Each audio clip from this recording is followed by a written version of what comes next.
इस्तकबाल खुश आमदीद करते नाजरीन आपका कश्मीर उज़्मा के आज दिन भर के इस उर्दू खबरनामे में मैं हूं आपके साथ शब्बीर वानी।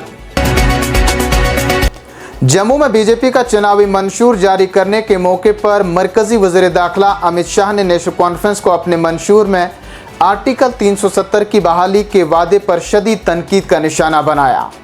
अमित शाह ने कहा कि दफ़ा 370 हमेशा के लिए दफन हो गया है। आर्टिकल 370 और 35A अब हमारे आइन का हिस्सा नहीं है और बीजेपी इसकी बहाली की कोशिशों की इजाज़त किसी भी सूरत में नहीं देगी। उन्होंने ये भी कहा कि बीजेपी जम्मू कश्मीर में 40,000 हलाकतों पर एक वाइट पेपर भी जारी करेगी और जिम्मेदारी भी तय करेगी। कांग्रेस के सीनियर लीडर राहुल गांधी पर तंज करते हुए अमित शाह ने कहा कि राहुल को ये बताना होगा कि आया वो और उनकी पार्टी नेशनल कॉन्फ्रेंस के मंशूर की हिमायत करते हैं जिसमें दफ़ा 370 की बहाली, पथराव करने वालों और अलहदगी पसंदी को फ़रोग़ देने में मुलविस कैदियों की रिहाई का वादा किया गया है। अमित शाह ने यह भी कहा कि दुनिया की कोई ताकत गुजरों और बकरवालों के रिजर्वेशन को छू नहीं सकती है। जम्मू कश्मीर को रियासती हैसियत की बहाली के बारे में कहा कि मैंने बतौर वज़ीर दाखिला ऐवान के फ्लोर पर वादा किया है कि असम्बली इंतखाबात के बाद मुनासिब वक़्त पर जम्मू कश्मीर को रियासत का दर्जा दिया जाएगा और मैं मुनासिब वक़्त पर जम्मू व कश्मीर अवाम के साथ किया गया वादा ज़रूर वफा करूँगा। इधर मरकज़ी वज़ीर भाजपा के जम्मू कश्मीर इलेक्शन इंचार्ज जी किशन रेड्डी कहते हैं वज़ीर आज़म की सरबराही में जम्मू कश्मीर तरक्की की नई बुलंदियों को छू रहा है। जी किशन रेड्डी का कहना था कि भाजपा शनिचर से जम्मू कश्मीर में इलेक्शन मुहिम शुरू करेगी।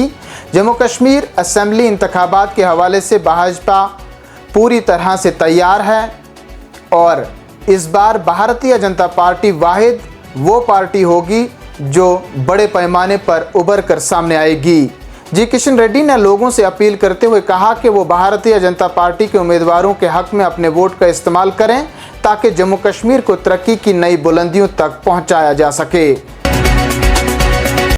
नेशनल कॉन्फ्रेंस के नायब सदर और साबिक वज़ीर आला उमर अब्दुल्ला का दावा है कि उन्हें खामोश करने के लिए जेल से आज़ाद उम्मीदवारों को उनके खिलाफ खड़ा किया जा रहा है। उमर अब्दुल्ला ने कहा कि मुझे एहसास था कि दिल्ली मुझे खामोश करने की कोशिश ज़रूर करेगी लेकिन इस हद तक करेगी ये मैंने सोचा भी नहीं था।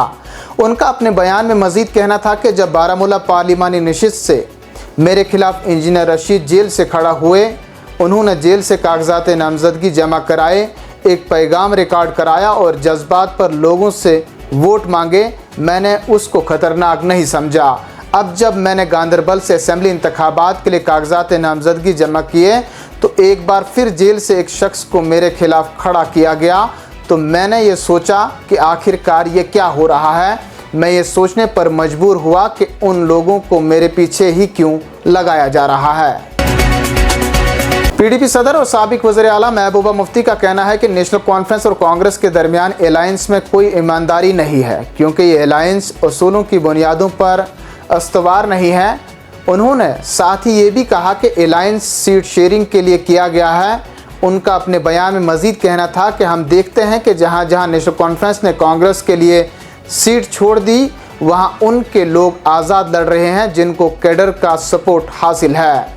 महबूबा मुफ्ती ने अपने बयान में कहा कि जम्मू कश्मीर का मसला पीडीपी के लिए एक अहम इशू है जिसके लिए हमने माजी में भी काम किया है। जम्मू व कश्मीर अपनी पार्टी के सरबराह सईद मोहम्मद अल्ताफ़ बुखारी ने अपनी इंतखाबी मुहिम के दौरान कहा कि दिल्ली वालों को दिल बड़ा करके कश्मीरियों के साथ मोहब्बत का हाथ बढ़ाना चाहिए। जेलों में बंद बेगुनाह कश्मीरियों को आम माफ़ी देनी चाहिए। अल्ताफ़ बुखारी ने कहा कि 2019 के बाद कश्मीरियों ने अमन का दामन थामा है लेकिन मरकज़ इसे हमारी कमज़ोरी नहीं बल्कि हमारी समझदारी समझे। अल्ताफ़ बुखारी ने नेशनल कॉन्फ्रेंस कांग्रेस इत्तेहाद पर बात करते हुए कहा कि माजी में भी नेशनल कॉन्फ्रेंस कांग्रेस का इत्तेहाद हुआ है। जब भी कांग्रेस और एनसी ने इत्तेहाद किया तो कश्मीर में खून ही खून बहा, लिहाजा ये इत्तेहाद मासूम वोटरान को लुभाने के लिए एक ड्रामे के अलावा कुछ भी नहीं है। पीरपंचाल के मेंढर में पीडीपी को उस वक्त बड़ा झटका लगा जब पार्टी के जनरल सेक्रेटरी और राजौरी पुंछ के पार्टी इंचार्ज एडवोकेट मोहम्मद मारूफ खान ने अपने हमायतों समेत नेशनल कॉन्फ्रेंस में शमूलियत इख्तियार कर ली। एडवोकेट मोहम्मद मारूफ खान का शुमार पहाड़ी कबीले की सरकर्दा सियासी शख्सियत में होता है। पिछली 4 दहाइयों से वो मैदान सियासत में सरगर्म अमल हैं। वो बार एसोसिएशन पुंछ के साबिक सदर भी रहे हैं। उनकी नेशनल कॉन्फ्रेंस में शमूलियत से मेंढर से जावेद अहमद राना काफ़ी मजबूत हो गए हैं और ये पीडीपी के लिए बहुत बड़ा झटका समझा जा रहा है। जम्मू कश्मीर में होने वाले कानून साज असेंबली के इंतखाबात के पेश नज़र ज़िला पुलवामा में इंतखाबी सरगर्मियों के दौरान बच्चों के इस्तेमाल पर सख्ती से पाबंदी आयद की गई है। इलेक्शन कमीशन ऑफ इंडिया ने वाजिया हिदायत जारी की है कि इंतखाबी मुहिम के दौरान किसी भी सूरत में बच्चों को इस्तेमाल न किया जाए। श्रीनगर जम्मू कौमी शाहरा पर काजीगुंड के मुकाम पर एक टाटा मोबाइल और ट्रक के दरमियान जोरदार टक्कर हुई, जिसके नतीजे में 2 अफराद शदीद तौर पर जख्मी हुए, जिनमें से बाद में ड्राइवर की हस्पताल में मौत वाक़ा हुई। मुतफ़िक़ की शिनाख्त हिमराज वल्द मुख्तार सिंह साकिन मथुरा के बतौर हुई है, जबकि ज़ख्मी शख्स की पहचान राजिंदर सिंह वल्द नूरी खान के बतौर की गई है।